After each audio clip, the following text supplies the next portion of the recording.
आपकी कविताएँ काफ़ी मतलब युवाओं में भी काफ़ी पढ़ी जाती हैं। सोशल मीडिया पे जैसा आपने बताया ज़िक्र किया सोशल मीडिया पे काफ़ी कविताएँ आपकी दिखती हैं। किसी में आपका नाम मिलता है, किसी में नाम आपका नहीं मिलता, किसी में शायद किसी दूसरे का नाम मिल जाता है। ये सोशल मीडिया पे अक्सर ये सब चीज़ चलती रहती है।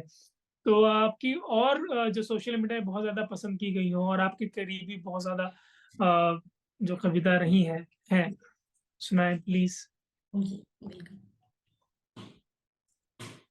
एक ये कविता भी बहुत ज़्यादा सोशल मीडिया में फ़ेमस रही है। इसका शीर्षक है कविता में अर्थ।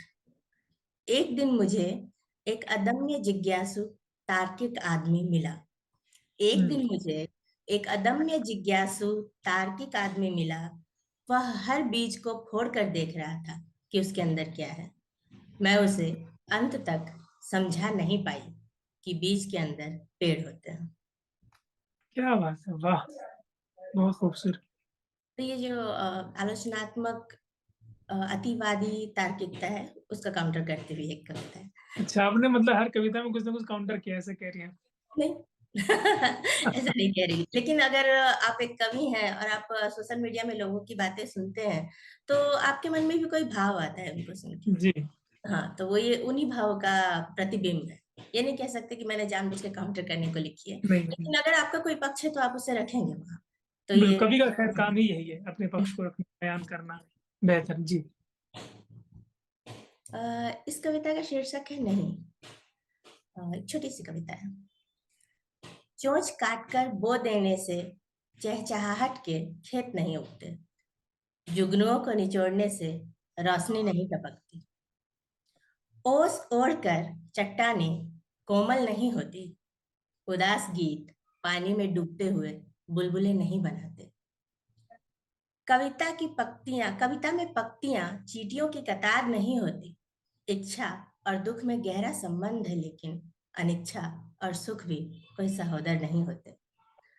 कागजों पर अगर नहीं लिखे जाए सुंदर शब्द, तो वे अजीर्ण और कुपोषण से मर जाते हैं। ये इतनी कविताओं को आप किस तरीके से मतलब लिखने में किस तरह की देखती हैं कि अ, भाषा उसकी कठिन या हो या बहुत सुदृढ़ भाषा हो कविता उसमें ज़्यादा बेहतर है या बहुत आम बोलचाल वाली जैसे हम बातचीत करते हैं, उसमें ज़्यादा प्रभावी है कविताएँ या दोनों का एक अलग ही मोल है? जो आपके मन में भाव है।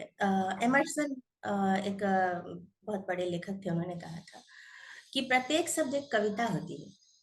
अगर आप कोई शब्द बोल रहे हैं जैसे दुःख या दर्द, तो वो किसी चीज़ को इंडिकेट कर रहा है, वो किसी चीज़ के लिए एक मेटाफोर है, एक सिंबल है। उसमें ध्वन्यात्मकता होती है, वो आपके कानों को अच्छी या बुरी लगती है। इसलिए उन्होंने कहा था कि प्रत्येक शब्द एक कविता है।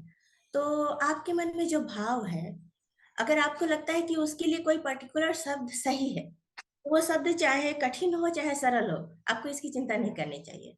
उसका अर्थ संप्रेषित होना चाहिए, जो आपके मन में है, वो आपके उस अर्थ के कितने करीब वो शब्द है, ये ज़्यादा हुँ, मायने रखता है। तो मैं ये देखती हूँ कि मेरे मन में जो अर्थ था, उस अर्थ के वो शब्द कितना करीब है। अगर वो सबसे ज़्यादा करीब है, तो फिर बाकी किसी शब्द के बारे में सोचने की कोई ज़रूरत नहीं है कि अच्छा है या बुरा है, सरल है या फिर उर्दू है या हिंदी है, ये सब बातें मैं नहीं सोचती।